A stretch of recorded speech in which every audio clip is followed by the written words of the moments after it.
Okay, welcome everybody. It's 3:30 and we're thrilled to have a nice sized group with us.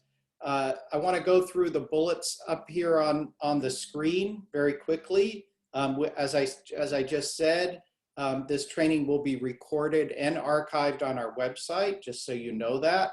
I will talk for about 30 minutes or so, hopefully, and then we'll have at least 15 minutes for questions and discussion. The training ends exactly at 4:15 because that's as long as we have our captioner. If you'd like to ask a question or make a comment, you can do that by either posting it in the chat box or raising your hand in the toolbar. We'll take questions after the presentation. But you can also just talk if you'd like. Just unmute yourself and go ahead and join the conversation. And I put a link to the handouts in the chat box. If you've joined a little bit late and you're not seeing those, don't worry. They will appear in a few minutes. We'll repost them because you won't see them if you joined after I put them up the first time. So today's topic, this is the third in a series of 10 fall training activities, all fall training activities for most Tuesdays except for Election Day and Thanksgiving week from 3:30 to 4:15. And our focus is on meeting the needs of children, teams, and families during the time of COVID, and home instruction or virtual instruction, distance, whatever it is you're calling it. So today I'm talking about assessment, and the title is Assessment Made Simple in the Time of COVID. Now,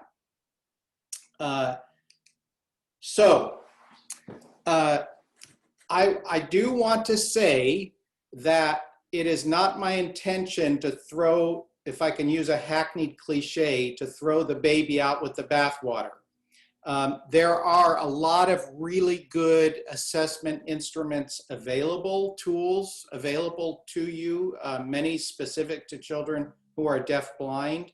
But during this time of COVID, parents are, family members, other family members are playing an outsized role in the assessment process. Of course, families have always had an integral role in assessments, but now they're having to actually do a lot of the assessments under the guidance or direction of somebody on Zoom or whatever.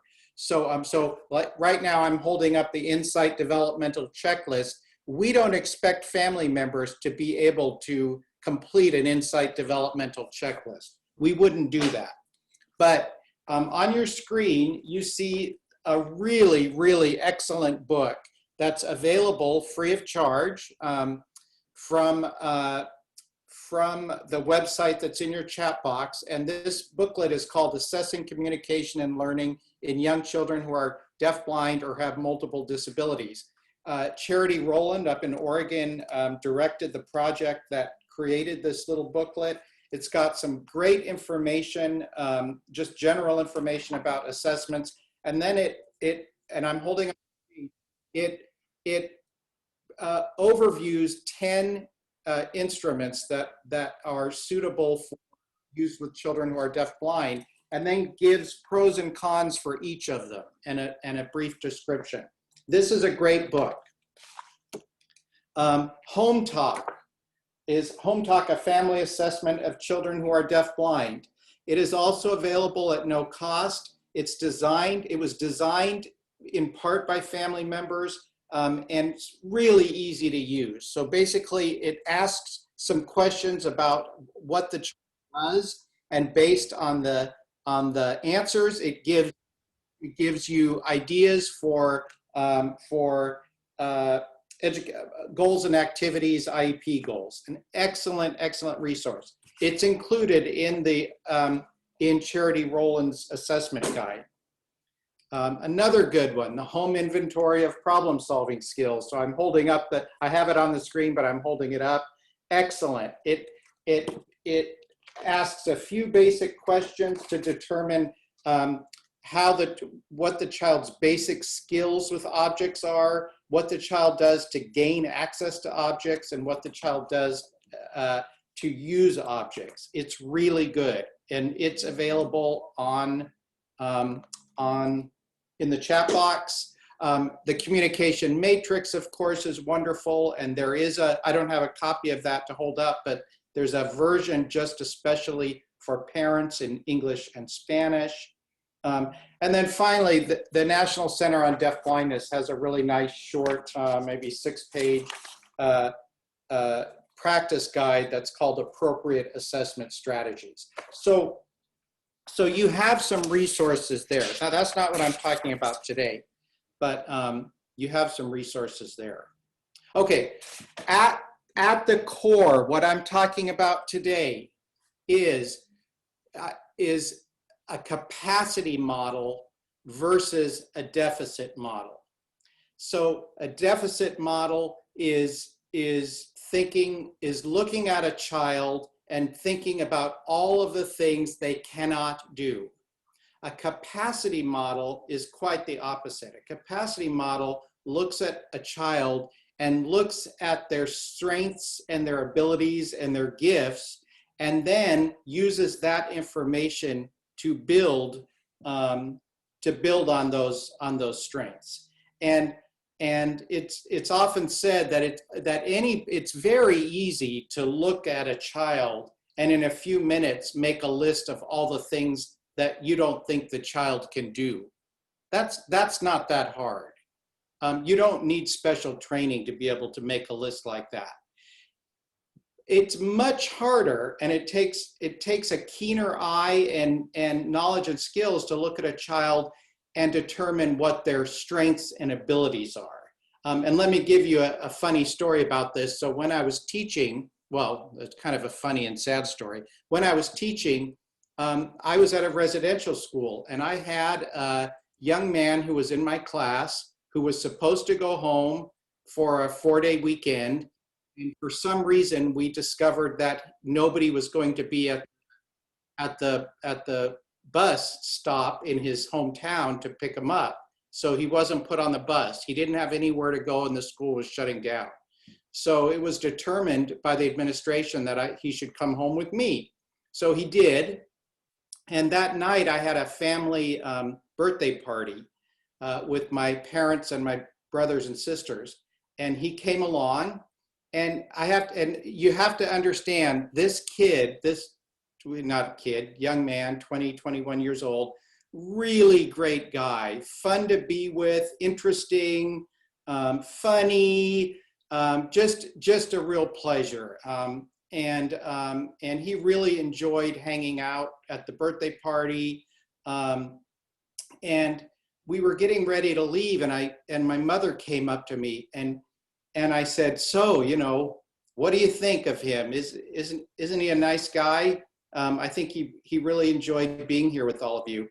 And she leaned towards me and lowered her voice, and she said, so he'll never be able to drive a car? And it's like, yes, Mom, that's true. He will never be able to drive a car.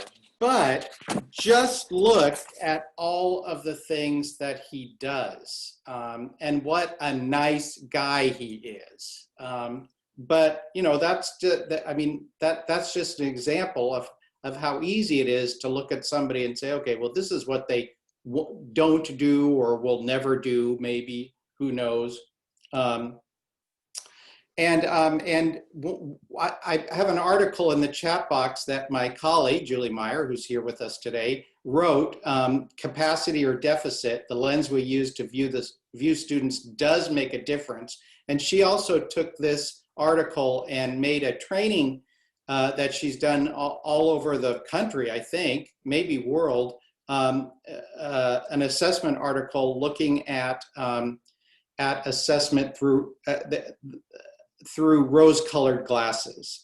This idea of really focusing on capacities versus deficits. So I want to use as a sample student, if I can, just to illustrate my point. So I have a 9-year-old sample student. I actually have a picture of him. I don't want to tell you who he is, but just for the purposes of discussion, let's call him Maurice. So here's this 9-year-old boy named Maurice. And if you were to speak to his family, his parents and his brothers and sisters, if you were to speak to his family, very quickly they could probably give you a list of all the things that Maurice can't do. So here's a partial list of this sample student's deficits. He can't water ski, he can't speak Spanish, he can't make the fudge recipe in the back of the Chitty Chitty Bang Bang recipe, book, because it always comes out like chocolate syrup. He refuses to go down the steepest hill at the bike park. He will not jump off the high dive platform at the community swimming pool. He refuses to wear shirts that don't button all the way up, thus the school picture. He refuses to eat calf's liver, and he is unable to keep up with his piano practice schedule. So if you were considering this kid, it's pretty easy to find all these things that he couldn't do. So an educator might look at this list and say, like, okay, so let's start at the top. He can't water ski, and that's an important thing for his family, so let's teach him how to water ski. No, let's not teach him how to water ski. He has an irrational fear of deep water because he thinks he might have touched a very, very long sturgeon in Lake Shasta one year that was probably about 25 or 30 feet long, and he hates cold water anyway, so don't teach him how to water ski. So anyway, this is, I think you understand the point that I'm making. I won't go into a long list of what he was good at because it would probably just feed stereotypes. I really like this quote. This quote I like a lot because it's me. I wrote it just for this. But the point of assessment is information from assessments should be a gold mine of information that will be used to guide instruction. It should never leave a person saying, so what? And I have been in situations where I hear assessment results and everybody looks at each other and they just say, I can see it in their faces, they're thinking, so what? It's the psychoeducational assessment where they tell you that a 14-year-old student is functioning cognitively at an 18-month level. You know, it's like, okay, so what? What does that do? How does that help anything?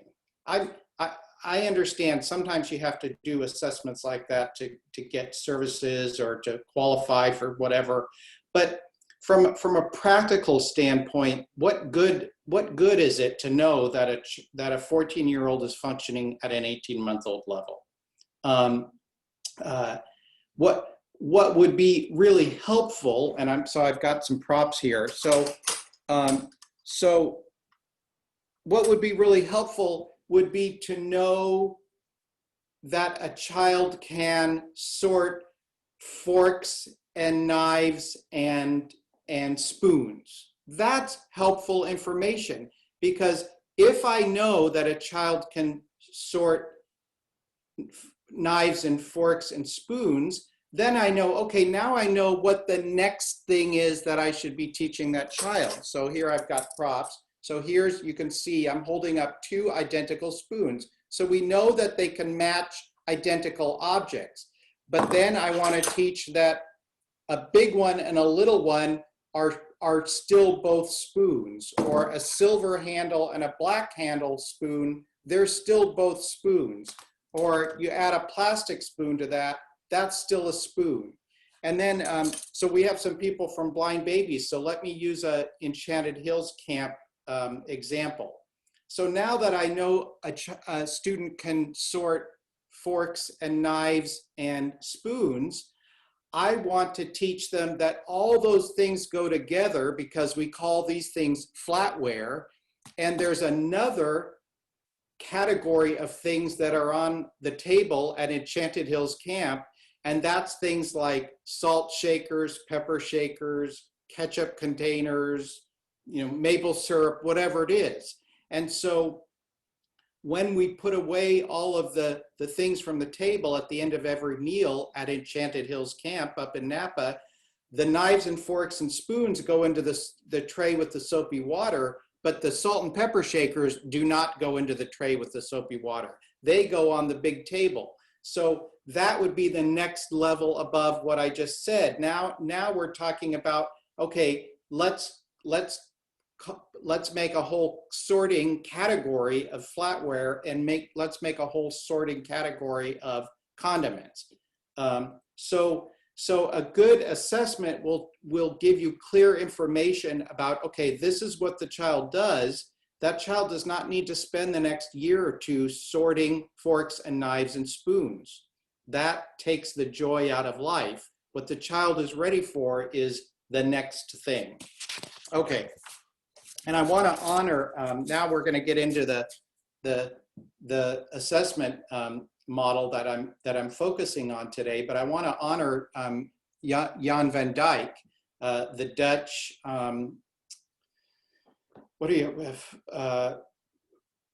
theorist, educator. He's somebody that has had a profound impact on many of us in the field of deafblindness. And Jan very famously once said, and I'm not sure I have this exactly right, he said, I've spent my whole life looking for the right answers, and now I realize that what I should have been doing is looking for the right questions. And it's in that spirit that one of my gurus, so David Brown, our former educational specialist,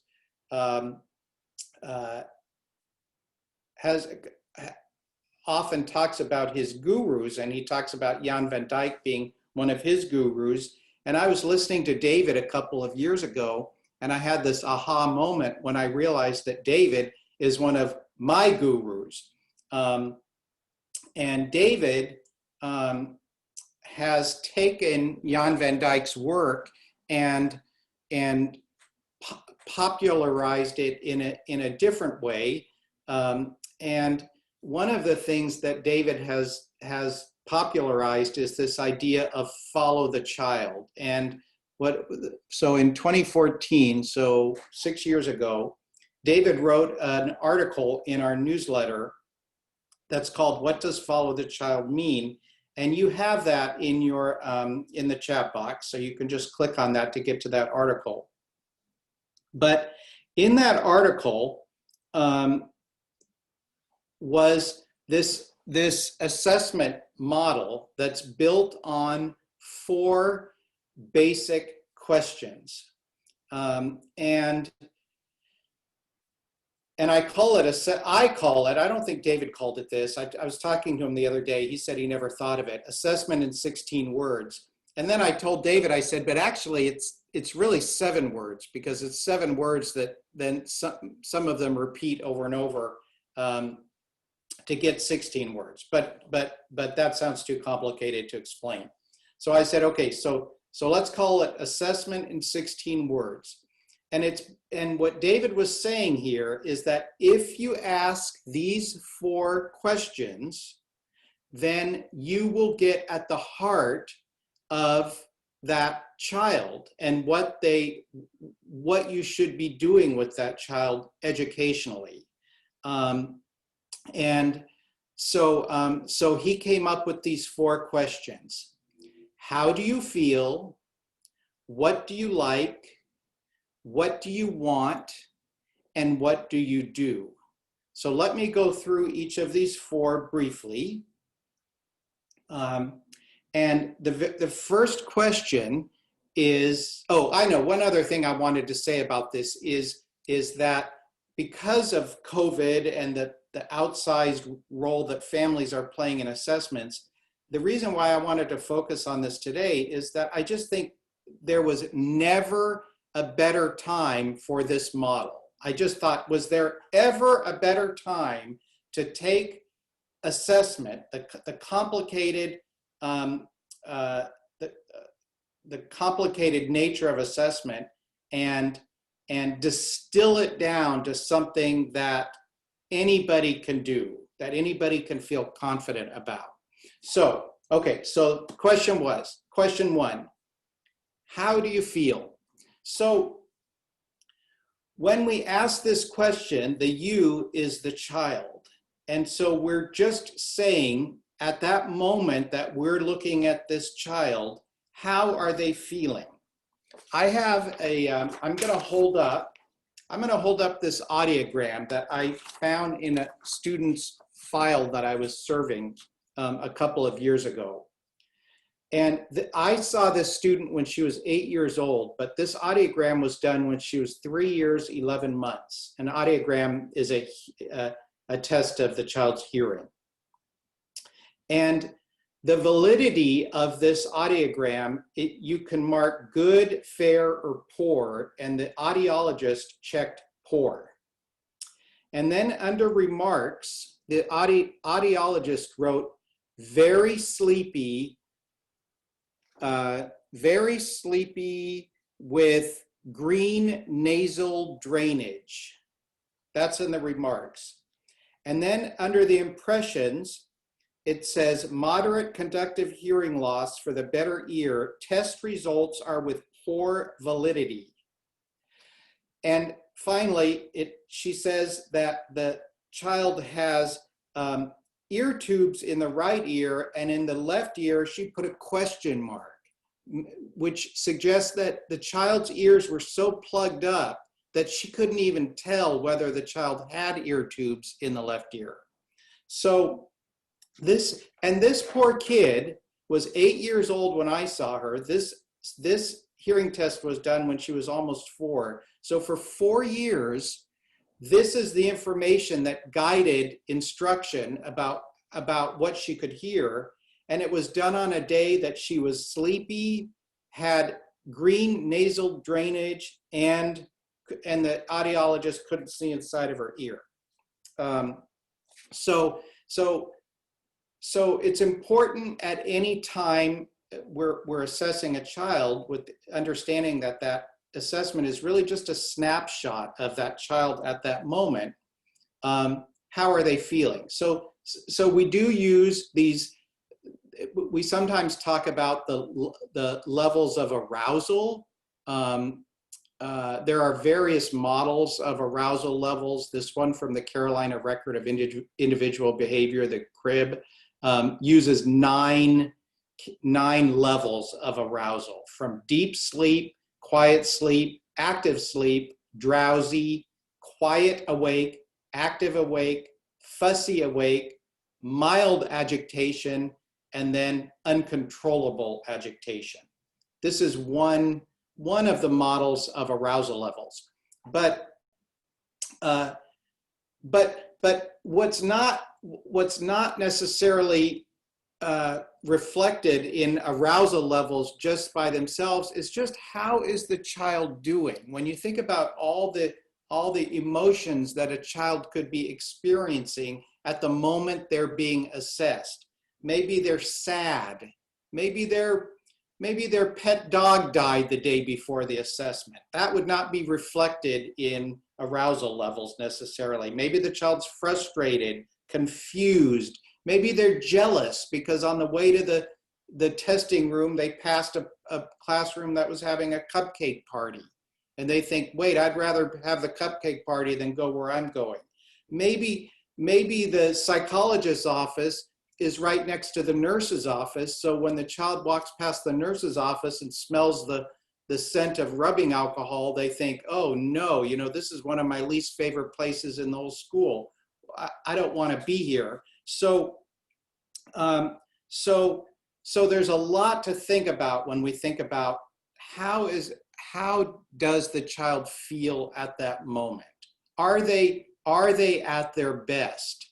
And if they're not at their best, then it's not really a very good record of what they're able to do. Okay, so that's how do you feel? I've got 5 minutes. What do you like? So what do you like and what do you want gets at the heart of motivators. So motivators can be, for children who are deafblind, can be pretty tricky to identify. For a lot of kids, motivators might be food, might be toys, might be a favorite activity, might be screen time with electronics, could be affection from somebody, like physical affection that they're craving. Could, for some students, motivators might be grades, like, you know, A's, B's, C's, D's, and F's. In fact, for a lot of students as they get older, especially middle and high school students, what motivates high school students is not junk. It's not t-shirts, it's not pizza parties, it's status. High school students, as a rule, are motivated by status. Being able to park in the front of the parking lot when they're seniors. If they do well, able to move to the front of the lunch line, you know, but moving to the front of the line to buy dance tickets, you know, all those things that give students status. And what a child likes might be something that's more obsession than anything else. So it might be something that kind of drives everybody else crazy, but it's still what the child likes. And then the next question, so we're looking really carefully, what does the child like? And then next, what does the child want? And like and want are somewhat similar, but I wrote this down. Want is the prediction that we will like something once we have it. So like is, we know what children like because they have that thing. So we know they like it. But want is more an idea. It's like a want is, if I had this thing, then I think that I would like it very much. That may not be the case, that once the child gets it, they may not like it at all. Of course, we all know that. And then finally, the fourth question, what do you do? And this is probably the most important question here. And it really it sort of links back to motivators, because when we look